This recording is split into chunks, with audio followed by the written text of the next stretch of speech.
Your network is your net worth. English की line बोल दी तो क्या रुक जाएगा? ऐसा ही होता है अपना बैंड, जो इंग्लिश को अपन बहुत ही महत्व दिए हुए है ना। तो देख, आज अपन इस वीडियो में बात करने वाले हैं कि नेटवर्क से क्या इम्पैक्ट पड़ता है, क्या नेटवर्किंग करनी भी चाहिए, उसके क्या प्रोज हैं, और करनी भी चाहिए तो किस लिए करनी चाहिए, क्या एग्जैक्ट उसके बेनिफिट्स हैं। तो शुरू करते हैं नेटवर्किंग से। Hello, I am Vedant. I have done this, I have done this, what about you? Oh, you have done this this this. इतनी बात हुई, खत्म। क्या ये नेटवर्किंग कर रहे हो आप? पहली बात तो नेटवर्किंग का मतलब ये नहीं होता है कि आप अपने एज ग्रुप वालों के साथ ही उठ बैठ रहे हो। नेटवर्किंग आप हमेशा अपने बड़े एज वालों से करते हो। देखो, आप कह सकते हो कि यार ये कहने की बात है, आप अपने एज वालों के साथ करो। एग्जाम्पल बदलते रहेंगे। जैसे अगर आप एक कॉलेज में हो, आप समझ रहे हो, एक कॉलेज में हो अगर आप, तो आप अगर नेटवर्किंग अपने बैचमेट से ही कर रहे हो तो उससे कुछ होने वाला है? हो सकता है। बट नेटवर्किंग का मतलब ये नहीं होता कि बस आपके बैचमेट से आपने एक बार हाथ मिला लिया और फिर आप उससे हाय हेलो कर लियो। उससे अगर आप 10 साल बाद भी उसके बाद उससे कुछ मांगने जाओगे या कुछ उससे हेल्प मांगोगे तो वो नहीं होने वाला, क्योंकि आप बस उससे हाथ मिलाते थे, कभी आपका कनेक्ट बैठा उससे। तो जब भी अपने एज ग्रुप वालों के साथ करो तो पहले तो कनेक्ट बैठाओ नेचुरल वाला। लेकिन सबसे ज्यादा मेन नेटवर्किंग का फायदा कब मिलता है? जब आप अपने एज के ऊपर वालों से नेटवर्किंग करते हो। हमारे यहाँ एक अभी आई एम शिलोंग में वो गेस्ट लेक्चर आया था, एक्सेंचर स्ट्रैटेजी का, शायद एमडी या कुछ ऐसा था। ठीक है। तो उसने कहा कि यार तुम लोग चूतिए हो, क्यों जो तुम लोग अपने सीनियर्स के पास जाते हो, क्योंकि तुम्हारे सीनियर्स को भी कुछ नहीं पता। तो आप समझ रहे हो कि वो किस स्केल की बात कर रहा था। तो मतलब कि ऐसे बंदे से नेटवर्किंग करो जो सच में आपको ट्रू वैल्यू प्रोवाइड कर सके। आज ही मेरे साथ हुआ। मेरे बैच में एक लौंडा है बहन चोद, सबसे नेटवर्किंग करता रहता है। ठीक है। और भाई क्या चल रहा है, मतलब 400 लोग में से एटलीस्ट 150 लोग को जानता होगा। ठीक है। बस ऐसे ही हाथ वाथ मिला के।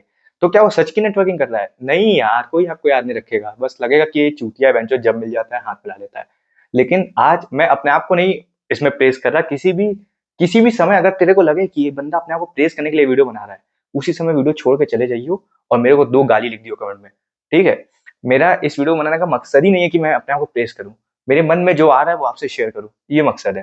तो आज मैं आ रहा था, मैं मेरे अपने मार्केटिंग के सर हैं।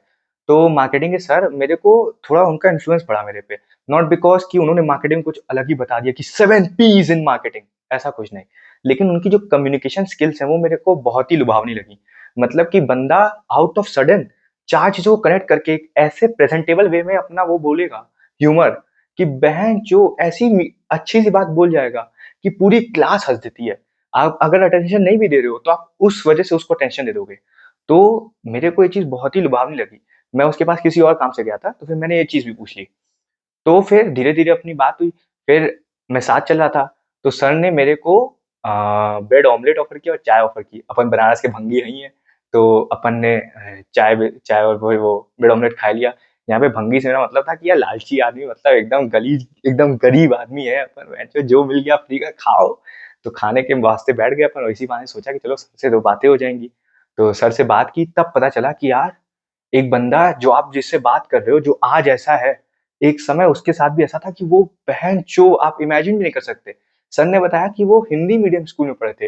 8 या 6 तक उन्होंने बताया। तो आप समझ सकते हो, मेरी तो फट के हाथ में आ गई। क्या जिस बंदे से मैं अभी बात करके आया हूँ, वो 6 तक हिंदी मीडियम में पढ़ा था। लेकिन उसकी ईगरनेस टू लर्न ने उसको पुश किया कि वो इंग्लिश का कोर्स करे, और आज उसकी इंग्लिश, आई वोंट रेट कि भाई वो अमेरिकन आदमी को बीट कर देगा, बट एटलीस्ट इंडियन आदमी के हिसाब से बहुत अच्छी इंग्लिश है। तो उनके साथ मैं मोटा-मोटी 1 डेढ़ घंटे बैठा रहा। तो जो वो नेटवर्किंग होती है ना, जब आपका कनेक्ट महसूस होता है, मैंने एक बार भी उससे उनसे इंग्लिश में बात नहीं की। क्यों? क्योंकि वो मेरे ही साइड के थे, नॉर्थ साइड के। तो मैं मेरी फर्स्ट लैंग्वेज हिंदी है, उनकी भी सेम फर्स्ट लैंग्वेज हिंदी थी। तो अपन का जो उस लैंग्वेज में नॉर्मल कन्वर्सेशन हुआ, वो होती है नेटवर्किंग। अब क्या होगा, चलो इसको एक पॉजिटिव वे में ये देखो कि उनकी 4 बातों से सीख जाऊँ मैं कुछ और कुछ करूँ। तो ये नेटवर्किंग का एक पहला फ़ायदा। दूसरा फ़ायदा क्या हो सकता है कि यार लेट्स से मेरी कल को कोई दिक्कत रही, या मेरी कभी प्लेसमेंट नहीं लग पाई, या मेरे को कुछ एक चीज़ में बहुत डिफ़िकल्टी आई, तो मेरे पास एक मेंटर टाइप का रहेगा, या एक ऐसा बंदा रहेगा जो इंडस्ट्री से कनेक्टेड है, वो मेरे को थोड़ा-सा मदद कर सकता है। तो आप समझ रहे हो नेटवर्किंग इस वे में काम करती है। उन्होंने भी सेम चीज़ कहा कि यार कुछ करो नहीं करो, लेकिन 2 साल में जितने भी स्पीकर्स आ रहे हैं तुम्हारे कॉलेज में ना, उनसे बात करो। क्योंकि जितना आप उनसे बात करोगे, आपको पता चलेगा कि इंडस्ट्री में क्या हो रहा है।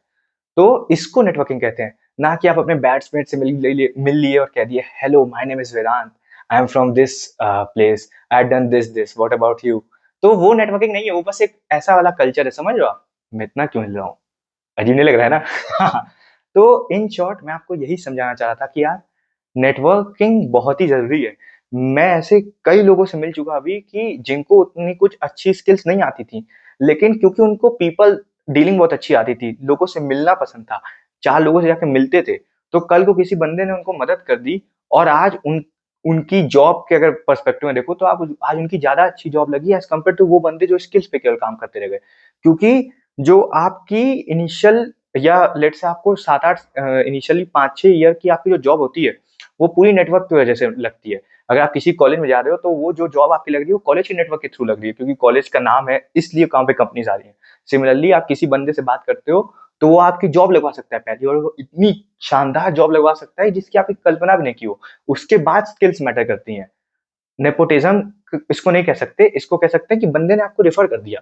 फिर आपको इंटरव्यू तो फोड़ना ही पड़ेगा। अब आप इंटरव्यू में जाके एज वाच कर रहे हो, मैं किसी का यहाँ पे मजाक नहीं उड़ा रहा, मैं भी करता था एक समय, लेकिन आपको इंप्रूव करना पड़ेगा। अगर आप एज वाच वरी बोले जा रहे हो तो आपको वो क्यों ही लेगा। तो इन शॉर्ट मैं इस वीडियो से यही कंक्लूड करना चाहूंगा कि नेटवर्किंग करो, और मोस्टली अगर करो तो अपने से ऊपर के बंदे से करो, जो आपसे एज में बड़ा हो, आपसे ज्यादा जानता हो, आपकी इंडस्ट्री में हो, तो वो आपको सच में काम करेगी। चलो इसके साथ ही वीडियो एंड करते हैं। With this Vedant Agarwal signing off. मिलते हैं नेक्स्ट वीडियो में। बाकी सजेशन देना कि अगला वीडियो किस पे बनाऊं। ठीक है।